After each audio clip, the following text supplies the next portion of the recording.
سلام من الله عليكم ورحمة منه تعالى وبركاته. أعزائنا المشاهدين أينما كنتم، أسعد الله مساءكم بكل خير، طبتم وطابت أوقاتكم، وأهلا بكم في نشرتنا الثالثة لهذا اليوم التي أستهلها كالمعتاد ببسم الله الرحمن الرحيم. وإليكم أهم العناوين.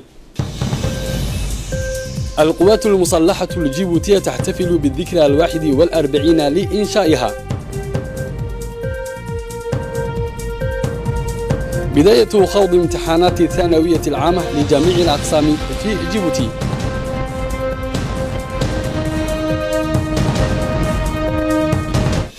ودوليا إلغاء المباراة الودية بين الأرجنتين وإسرائيل تضامنا مع الفلسطين. تلكم كانت مقدمة النشرة، وإليكم تفاصيلها من تلفزيون جيبوتي.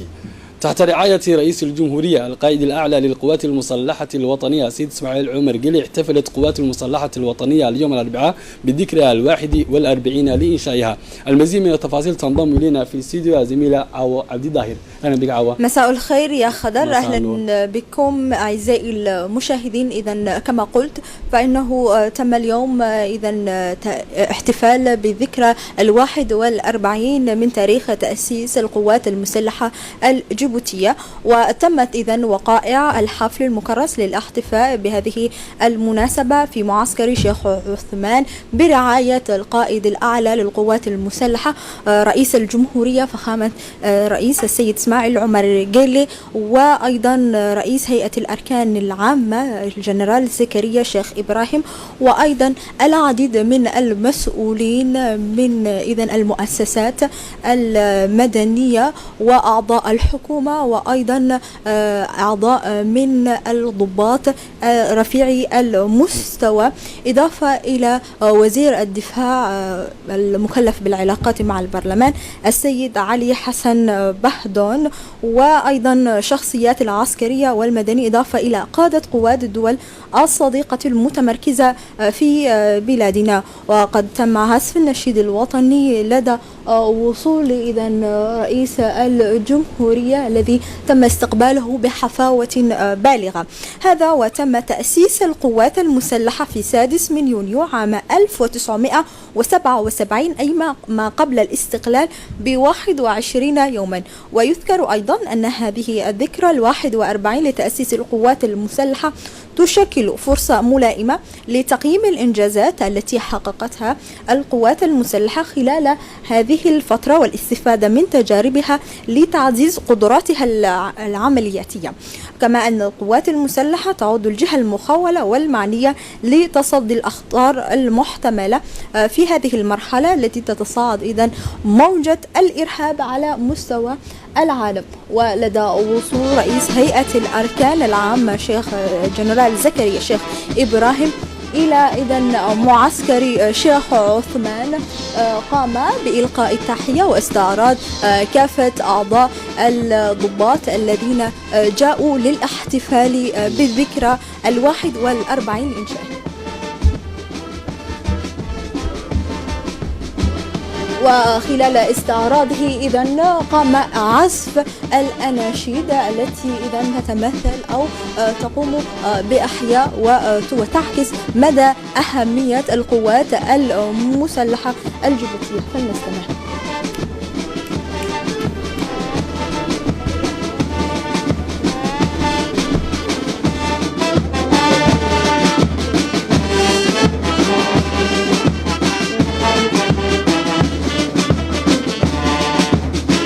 Dispositif de prise d'armes composé de corps en formation de la garnison de Djibouti, rassemblés à l'occasion du 41e anniversaire de la création de forces armées djiboutiennes pour un effectif de 1200 hommes et femmes.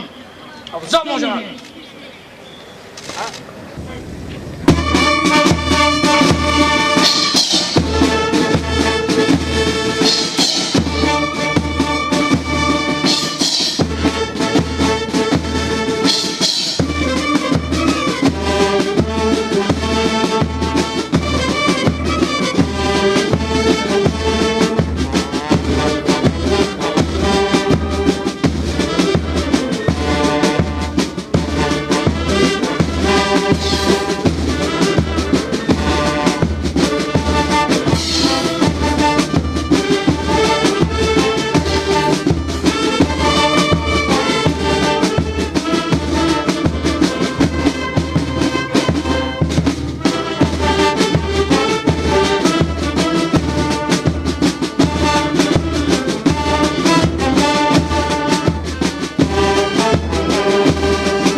إشارة إلى أن هذه المناسبة تعكس المنعطفات التاريخية التي مرت بها القوات المسلحة الجيبوتية ودورها اليوم ليس فقط على المستوى المحلي، نعم، وعلى المحافل الدولية، حيث تنضم أو تشارك العديد من المهمات.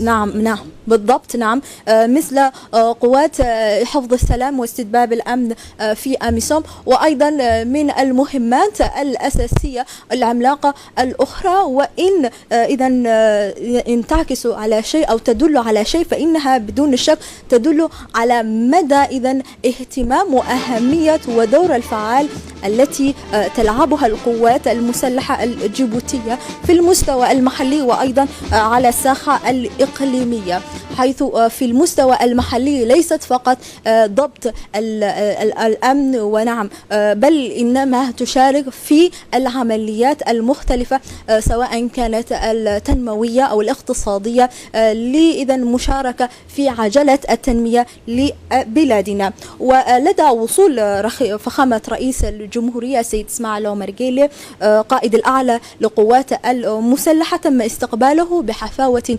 بالغة من قبل رئيس هيئة الأركان العامة جنرال زكريا الشيخ إبراهيم، وأيضا وزير الدفاع المكلف بالعلاقات مع البرلمان السيد علي حسن بهدون حال وصوله في معسكر الشيخ عثمان لرعاية هذه المناسبة لذكرى 41 الذي يصادف شهر يونيو كل عام. إذن وقام فخامة رئيس الجمهورية لدى وصوله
وبعد أن تم حذف النشيد الوطني قام رئيس الجمهورية برفقة الفريق زكريا الشيخ إبراهيم وزير الدفاع استعراض القوات المسلحة الوطنية التي شاركت في هذه المناسبة، ثم تلقى رئيس الجمهورية تحية الشرف من تشكيلات مختلفة من قوات المسلحة. جدير بالذكر بأنه تم إعلان عن إنشاء القوات المسلحة الوطنية في 6 يونيو عام 77 و900 وألف، أي قبل 21 يوما من نيل بلادنا الاستقلال، وتشكلت نواتها الأولى من عدد من العناصر العسكرية الجيبوتية التي كانت في صفوف الجيش الفرنسي آنذاك، بالإضافة إلى مجندين شبان الذين كانوا يناضلون في صفوف الحركات التحرير المختلفة. ومع بداية الألفية الثالثة وسعت المؤسسة العسكرية الوطنية دورها بإتباع الأساليب العمل الجديدة تتمثل في مساهمة في التنمية الاجتماعية والاقتصادية في الوطن.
العسكرية بذكرى 41 الذي يصادف إذن 6 من يونيو في كل سنة.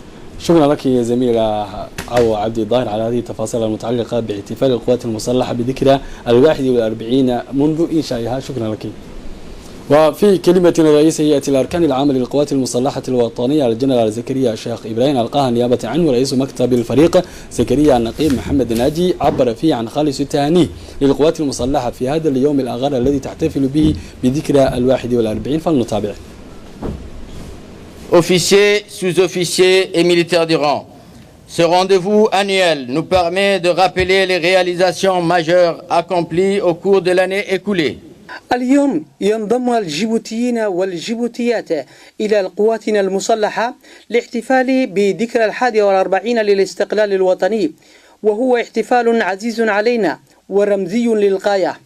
ويطيب لنا بهذه المناسبة أن نبعث إليكم وإلى أسركم تهانينا الحارة لأنشدتكم وتضحياتكم في وفاء بواجبكم تجاه الوطن. وفي هذا الشهر الفضيل من شهر رمضان المبارك أدعو الله أن يتقبل صيامنا وأعمالنا الصالحة. وفي هذه الأيام المباركة ندعو الله سبحانه وتعالى أن يمن على بلادنا السلام والاستقرار وعلى جميع بلدان العالم. وفي هذا الطرف المهيب اسمحوا لي أن أشيد بشهداء قواتنا المسلحة الذين سقطوا في ساحة شرف وهم يؤدون واجبهم تجاه الوطن والشعب، وبتفانيهم في خدمة بلادهم واستعدادهم لتضحية في سبيل الدفاع عنه. وأضاف أن أفكاري تتجه أيضا إلى جميع جنودنا الذين أصيبوا خلال تأدية مهامهم، أدعو الله أن يمن عليهم بالشفاء العاجل. أيها الضباط وصف الضباط والعسكريين، إن هذا الموعد السنوي يسمح لنا أن نتذكر الإنجازات الرئيسية التي حققت خلال العام الماضي ورسم خريطة الطريق للسنوات القادمة لتحقيق التزاماتنا تجاه بلادنا الحبيب. إن مؤسساتنا العسكرية شهدت في السنوات الأخيرة تطورا ملحوظا نبعث من خلاله الرغبة السياسية قوية تهدف إلى جعل جيشنا أداة قوية. إن احتفال بهذا الحدث يشكل أيضا لحظة التقدير والاعتبار تجاه جنودنا البواصلة المنتشرين بعيدا عن أسرهم لدى قوات حفظ السلام الإفريقية في هيران أي في الصومال الشقيقة من أجل مساعدة هذا البلد من خروج من أزمته. وباسم الحكومة وباسم الشعب الجيبوتي نطلعهم عن رضانا التام على تفانيهم في أعمال والجهود التي يبذلونها بجدية وبكل إخلاص. وتجدر إشارة إلا أن دعمنا للصومال سياسيا وعسكريا لم يضعف أبدا، بل على العكس فقد تم تعزيز منذ مشاركتنا في قوات حفظ السلام الإفريقية المعروفة اختصارا بأميسوم عام 2011. وأمام تهديدات الإرهابية ومن أجل ضمان أقصى مستوى من الأمن لمواطنينا، فإن مشاركتنا في هذه البعثة ستتواصل إلى جانب بلدان شبه المنطقة. كما تم نشر الدفعة 5 الجيبوتية في بلدوين في بداية عام الحالي لضمان خلافة الدفعة 3. كما أعرب الفريق زكريا الشيخ إبراهيم عن ارتياحه لحرفية المهنية وكفاءة عالية التي أظهرتموها القوات المسلحة في مختلف مسارح عمليات التي بدأ نطاقها يتسع، والمتأهبين ليلا ونهارا للرد على أي تهديدات وحفاظ على سلامة أراضي جمهورية جيبوتي. وفي الجزء الثاني من كلمته أوضح رئيس هيئة الأركان العامة للقوات المسلحة الوطنية الفريق زكريا الشيخ إبراهيم التي ألقاها نيابة عنه رئيس مكتب الفريق، أوضح بأن المؤسسة العسكرية الجيبوتية قامت بتعزيز البنية التحتية الصحية للقوات المسلحة وتوظيف الكوادر الصحية المؤهلة ومساعدين. فلنتابع. Officiers, sous-officiers et hommes de troupes, dans le domaine de la santé des armées, des grands progrès ont été réalisés au cours de l'année. فيما يتعلق بالمجال برعاية الصحة المقدمة لمنصوبي القوات المسلحة، تم إحراز تقدما كبيرا خلال العام الماضي وتحسين ظروفكم المعنوية وأوضاع أسركم، وكذلك المتقاعدين العسكريين والموظفين من ذوي احتياجات الخاصة. لقد أنجز مستشفانا العسكري عملا كبيرا، حيث شهد الجناح الأيسر من المبنى الرئيسي توسعا تمثلت في إنشاء قسم الذي يعنى بالأمراض القلب وتجهيزه بأحدث المعدات الطب لتوفير الخدمات الطبية ذات جودة عالية لمن يعانون من الأمراض القلب. من أجل الاستفادة من التغذية الطبية الشاملة تم تطوير منهجا البحثي للأمراض الجهاز الهضمي من خلال اقتناء أحدث الجيل من فلوسكوب والمناظير، ومن المتوقع في الأواخر عام 2018 اقتناء جهاز التصوير بالرنين المغناطيسي. كما أن الحصول على اعتماد منظمة الدولية للتوحيد القياسي في مايو 2017 سمح لمستشفانا العسكري بالتسجيل كمستشفى من مستوى الثالث.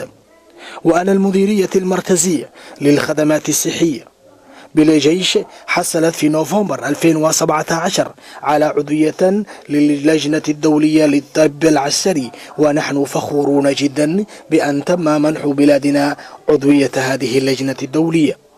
وفي إدار الدعم المعنوي الذي نقدمه لقواتنا العسكرية وعائلاتهم نحرص تماشيا مع توجيهات حكومتنا على تحقيق المشاريع الإسكان الكبيرة على المدى المتوسط، مما يسمح لنا باستفادة من الفرص الحقيقية التي من شأنها أن تسهم في تحسين الظروف المعيشية للعناصر القوات المسلحة وأسرهم.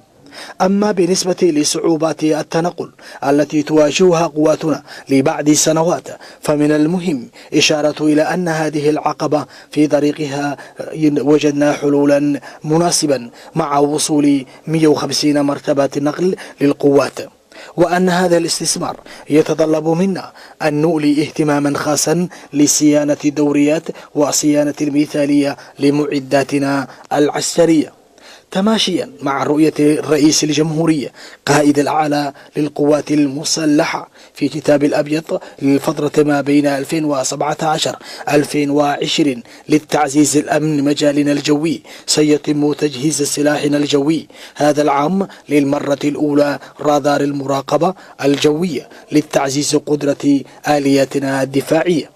وفي ضوء الجهود المبذولة للتطوير البحرية الوطنية، من المتوقع في الأشهر القادمة اقتناء قارب الدوري وقارب النقل من طراز البارجة للتعزيز السلامة البحرية في المياه الإقليمي. وأود في هذه المناسبة أن أشيد وأثمن البحرية الوطنية وخفر السواحل على دعمهم المقدر للسفن الدولية الصديقة التي تساهم في مكافحة القرصنة البحرية وتجارة بالبشر، خصوصا في المياه المحيط الهندي. كما أغتنم هذه الفرصة لأعبر عن تقديري للمساهمة المواطنين المدنيين الذين يواكبون جميع أنشطتنا على أدائهم في المهام المختلفة. في نوفمبر 2017 سنشرع في إعادة تصنيف الجزء الكبير من هؤلاء الموظفين. وفي هذه المناسبة السعيدة أود أن أهنئ جميع قواتنا الأمنية على دور الذي تؤديه بفعالية من أجل ضمان الأمن شعبنا الذي نحتاج إليه بشدة. كما أشكر جميع الجهات العسكرية المشاركة والملحقيين الدفاعيين للدول الصديقة في دعمهم في مختلف المجالات لصالح قواتنا المسلحة. أيها الضباط، ضباط صف، بحارة، طيارون، الجنود العاديون، الموظفون المدنيون في القوات المسلحة، إنها عيد سعيد الذي نحن اليوم نحتفل بكم أينما تكونوا. في المواجهة الشكوك التي تحيط بالعالم اليوم، فإن مسؤوليتنا ستبقى كبيرة ويبقى دورنا أهم الآن من أي وقت مضى من أجل استمرارية القيم التي توحد الشعب الجيبوتي منذ استفتاء 8 مايو عام 1977. إن بلادنا تتمتع حاليا بمناخ اقتصادي مواتي مع النمو المستدام يتيح له الاقتراب من المستقبل الذي يتصم بالصفاء والتفاؤل. لهذا يجب أن نعمل بلا كلل وأن نظهر مزيدا من الحزم والعزم للضمان سيادتنا الوطنية حتى يتسنى لسكاننا الأعزاء أن يعيشوا في بلد حر ومستقر. وأخيرا في هذه اللحظات التي نحتفل فيها بذكرى 41 ندعو الله وأن يدعمنا وأن يمنحنا القوة والحكمة من أجل الوفاء بالتزاماتنا تجاه الأمة، وأن على قناعة تامة بأنكم سوف ستستوعبون مضمون ملاحظاتي. أكرر ثقتي بكم متمنيا لكم عطلة سعيدة.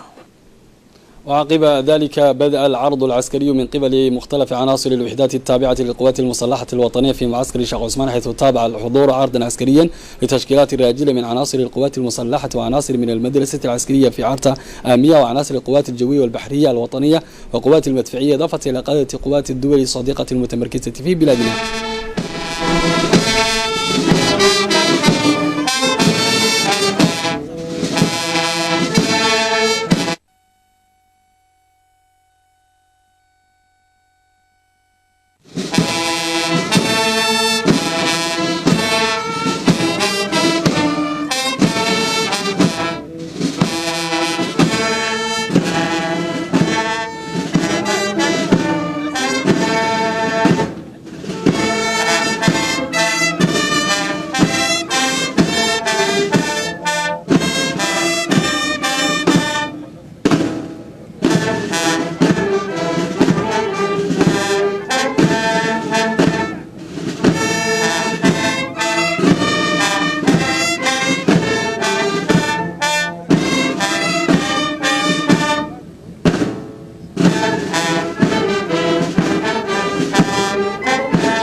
بعدها قام فخامة رئيس الجمهورية السيد إسماعيل عمر جيلي برفقة وزير الدفاع السيد علي حسن بعضون والفريق زكريا شاق إبراهيم، قاموا بوضع إكليل من الزهور على نصب التذكاري على روح أبي الأمة المرحوم حسن قليت عبدضون، كما قرأوا الفاتحة على أرواح شهداء القوات المسلحة الذين سقطوا في ساحة الشرف.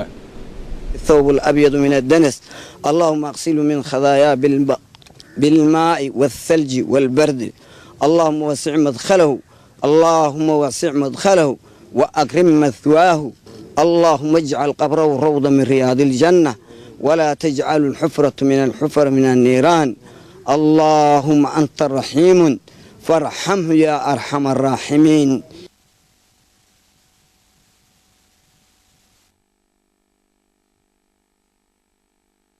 وقام فخامة رئيس الجمهورية السيد إسماعيل عمر جيلي برفقة وزير الدفاع والفريق زكريا شاق إبراهيم بوضع إكليل من الزهور على نصب التذكاري على روح أبي الأمة المرحوم حسن قليت عبدضون، وقرأ الفاتحة على أرواح شهداء القوات المسلحة الذين سقطوا على ساحة الشرف وهم يؤدون واجبهم تجاه الوطن والشعب.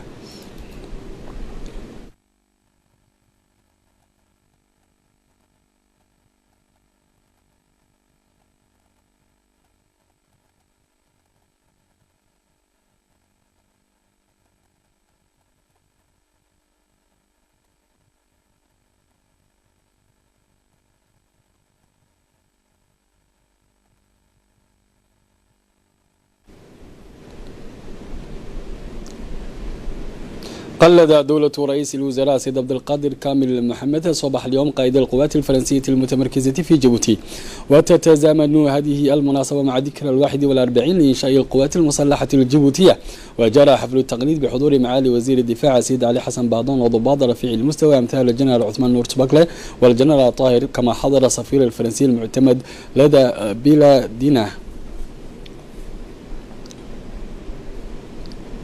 وصل رئيس الوزراء الصومالي السيد حسن علي خيري عصر اليوم وذلك لزيارة عمل إلى جيبوتي، وكان برفقة رئيس الوزراء الصومالي السيد حسن علي خيري وفد رفيع المستوى من الحكومة الصومالية ومن دائرته، وكان في استقباله لدى وصوله إلى مطار حنبلي الدولي نظيره الجيبوتي السيد عبد القادر كامل محمد وبعض أعضاء الحكومة الجيبوتية وسفير الجيبوتي في الصومال السيد آدم حسن آدم ومعالي وزير الشؤون الخارجية والتعاون الدولي.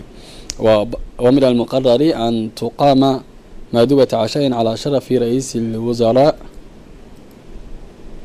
الصومالي السيد حسن علي خيري على شرف رئيس الوزراء في كامبيسكي.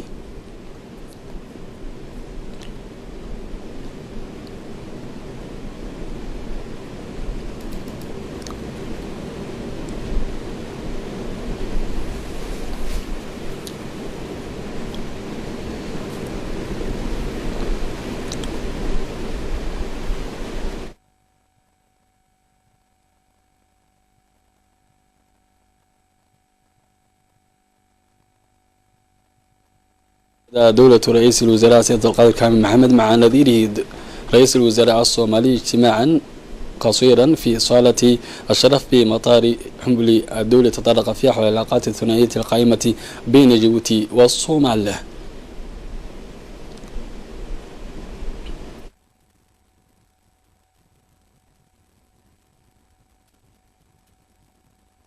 معالي وزير الشؤون الخارجية والتعاون الدولي الناطق رسمي باسم الحكومة السيد محمد علي يوسف وسفير جيبوتي المعتمد في الصومال. قام معالي وزير التربية الوطنية والتكوين المهني السيد مصطفى محمد محمود على رأس وفد هام من دائرته بزيارة تفقدية إلى كل من ثانوية بلبلة وثانوية الدولة، وذلك بغية الوقوف على حسن سير امتحانات الثانوية العامة للتعليم العام والفني التي بدأت صباح اليوم وتستمر حتى 13 من يونيو الجاري في مجمل التراب الوطني. هذا وخاض أكثر من 8700 طالب وطالبة، منها 7500 من التعليم العام و1200 في ثانوية المهنية. وجرت هذه الامتحانات في 4 ثانويات في العاصمة جيبوتي، وهي ثانوية الدولة وقباط وهضم وبلبلة و3 مراكز في داخل جامعة جيبوتي، إضافة إلى ثانوية الصناعية والتجارية. وخاض هذا العام لأول مرة الطلاب ذوي الاحتياجات الخاصة لهذه الامتحانات، ومن المقرر أن تعلن نتائج الامتحانات في 8 من شهر يوليو القادم.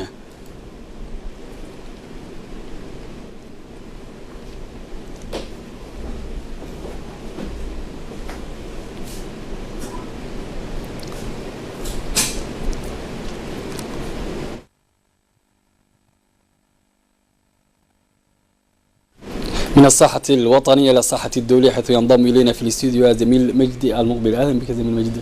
أهلا بك خضر، أهلا وسهلا. نبدأ بليبيا أولا، بأن هناك الجيش الليبي يسيطر على مدينة درنة. نعم، أعلنت قوات الجيش الوطني الليبي أمس أنها حققت مزيدا من التقدم على الأرض في مواجهة التنظيمات الإرهابية في مدينة درنة، آخر معاقل المتطرفين في ساحل المنطقة الشرقية. وقالت مصادر عسكرية أن قوات الجيش تخوض حرب شوارع في ضواحي درنة لمطاردة الجماعات الإرهابية، مشيرة إلى تزايد المساحة التي باتت تسيطر عليها قوات الجيش منذ انطلاق عملية تحرير المدينة. وشنت قوات الجيش هجوما ناجحا من محاور عدة، ما أدى إلى انهيار دفاع المتطرفين في المناطق الجنوبية والغربية من المدينة. وتمكن الجيش الوطني الليبي من تحقيق تقدم استراتيجي جديد في معركة تحرير درنة من الإرهابيين، وذلك بعد أن استعاد السيطرة على مرفأ حيوي. وقالت مصادر ميدانية أن قوات الجيش استعادت السيطرة على ميناء مدينة درنة من قبضة تنظيم القاعدة الإرهابي. وأخيرا إلى صفحة الرياضة، هناك إلغاء مباراة الودية التي كانت تجمع بين أرجنتين وإسرائيل. نعم، اتصل رئيس الوزراء الإسرائيلي بنيامين نتنياهو بالرئيس الأرجنتيني في محاولة لثناء بلاده عن قرار إلغاء زيارة المنتخب الأرجنتيني لكرة القدم إلى إسرائيل للعب مباراة ودية مع المنتخب الإسرائيلي في القدس، في حين عبر الفلسطينيون عن ارتياحهم للقرار الأرجنتيني. ونقل راديو إسرائيل عن مسؤول دبلوماسي لم يكشف عن هويته قوله إن فرص إنقاذ المباراة ضئيلة للغاية. وكان مقررا إجراء المباراة الودية بين المنتخبي الأرجنتيني والإسرائيلي السبت المقبل، لكن وسائل الإعلام أرجنتينية وإسرائيلية أفادت بأن الاتحاد الأرجنتيني لكرة القدم قرر إلغائها بسبب ضغوط سياسية. شكرا لك زميل مجدي المقبل على هذه التفاصيل المتعلقة بالأخبار الدولية. شكرا لك. إلى هنا أعزائنا المشاهدين تنتهي نشرتنا الإخبارية، نشكركم على حسن الإصغاء والمتابعة، والسلام عليكم ورحمة الله وبركاته.